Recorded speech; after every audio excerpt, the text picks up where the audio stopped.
Let's do an anatomy and answer some questions that might still be remaining about why people wanted to look this way. Okay, we'll start with our naked mannequin. First thing, a shift. Then a corset, stays. Then the pannier, which we've already looked at. Then the petticoat. Then the gown. And just to remind you, 18th century gowns are distinctive for their 3/4 length sleeves and square neckline.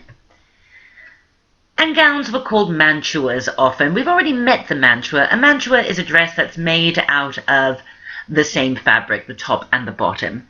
But really, because of the influence of the French court, robe was used, robe, which of course is the French for dress. Then you have the stomacher, which we've already discussed.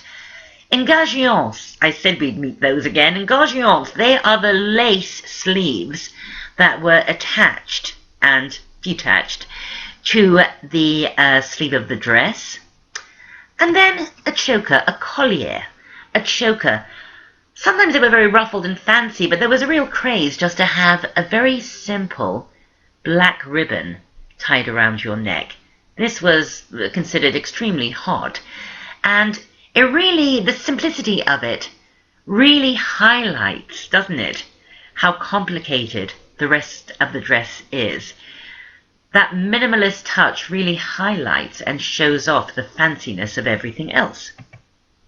Then, of course, powdered hair. And just to remind you, contrary to popular belief, 18th century women seldom wore full wigs. They powdered their natural hair and then added false hair pieces to their natural hair, along with feathers and ribbons and all manner of nonsense. And come on, let's give her a belle poule. And makeup. I've already told you that ceruse was back in action. I told you about artifice, but just to remind you, you're going to hear from people in your life who don't know any better that the reason women and men in the 18th century made their faces so white was to show that they didn't work outdoors, that they weren't farmers, they weren't laborers. Hello, I think anyone who wears a dress like this, we're going to know they're not a laborer. The white faces, the ceruse, was all about artificiality. Remember, the Age of Enlightenment was defined by man's triumph over nature, celebrated with artifice and the taming of everything from landscapes to the human form to an improved and man-created state.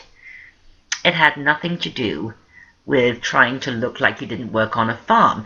But you know what? It also helped hide scars from smallpox and syphilis and the permanent damage caused by ceruse. Talk about a catch-22. Mouse skin eyebrows, yep, applied in a high and haughty expression. Rouge applied in a very clown-like way. And lipstick on the tiny front of your mouth. That little bee-stung spot was used by both men and women, some men. So now that you've seen the anatomy, you'll realize that it was utterly impossible for the wealthy and fashionable people of this era to actually dress themselves. You needed servants.